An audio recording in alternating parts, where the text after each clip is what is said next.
दोस्तों नमस्कार। मैं हूं डॉक्टर बैनर्जी, एक होम्योपैथ आजमगढ़ से। ये दूसरा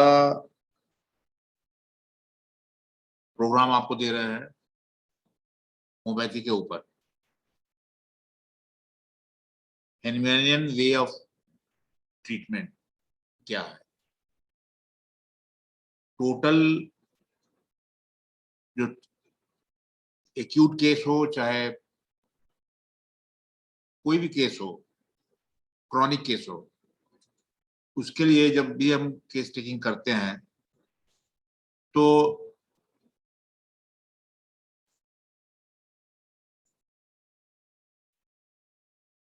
हम जो भी काम करते हैं, सीखते हैं, कुछ करना चाहते हैं, कहीं ना कहीं से नॉलेज लेते हैं।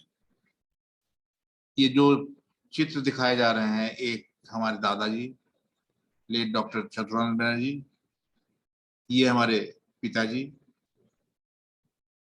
लेट डॉक्टर भारत जीवन बनर्जी, और ये हमारे गुरुजी डॉक्टर एस के दुबे, जहाँ से हमने होम्योपैथी को सीखा।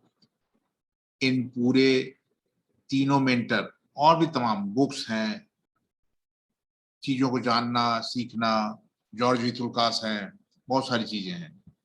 अब हम बताएंगे आपको केस टेकिंग करने के लिए बहुत सारी चीजें होती हैं, जैसे कि टोटलिटी ऑफ सिम्टम्स क्या होता है, टोटल केस को लेना, किस तरीके से लेना। ये स्किल आता है जब तक आप प्रैक्टिस नहीं करते हो किसी भी चीज की, बुक्स के पढ़ने की, जानने की। इसमें कुछ चीजें होती हैं जैसे मेंटल सिम्टम, कुछ चीजें होती हैं जैसे कॉन्स्टिट्यूशनल, आप एक्यूट में भी चाहे क्रॉनिक में भी। अब मेंटल सिम्टम में ही खास तौर से बहुत सारी रोग दिखाई दे जाते हैं। रोगों को आप सिलेक्ट कर सकते हैं, मरीजों के बारे में जान सकते हैं, उनके बात करने से, उनका जो मानसिक तनाव और मानसिक कार्य ओवर एक्सर्शन की वजह से। पहली मेडिसिन नक्स होमिका, दूसरी मेडिसिन सिलीशिया।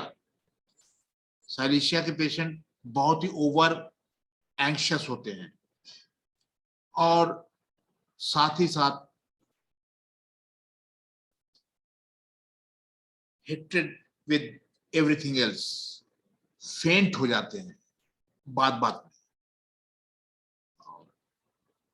तीसरी मेडिसिन है एनाकार्डियम ओरिएंटालिस, बहुत ही ज्यादा मानसिक दबाव और याददाश्त की कमी की वजह से बात बात में भूल जाता है, कोई ना कोई चीज भूल जाएगा। भयंकर सोच, बहुत ज्यादा सोच होती है, हमेशा उसका माइंड इधर उधर ड्विल करता रहता है, सोचता रहता है क्या है क्या नहीं है। और अगली दवा के बारे में हम बता रहे हैं, जैसे इग्निशिया, दुखी, ग्रीफ एंड सॉरो। कारण क्या होता है, कोई भी बहुत ही निकटवर्ती व्यक्ति जो कि या तो गुजर गया हो या कोई एक्सीडेंट हो गया हो, कुछ भी हुआ हो, जिसकी वजह से इग्निशिया हमारा। अगली मेडिसिन के बारे में हम थोड़ा सा डिस्कस करेंगे। हम थोड़ी छोटी छोटी सी बातें बता रहे हैं आपको। फॉस्फोरिक एसिड, पुराना शोक, ग्रीफ की वजह से, और अथवा डिसअपॉइंटेड लव की वजह से उदासीन हो जाता है, असावधान रहता है, बात बात में कोई बात वो तुरंत बहुत ओवर सेंसिटिव, क्या कह रहा है क्या नहीं कह रहा है। और अगली सॉरी अगली दवा है स्टैसिस ग्रिया। जब दिमाग बहुत ज्यादा सेक्सुअल एक्टिविटीज पर रहता है और बहुत ही सेंसिटिव,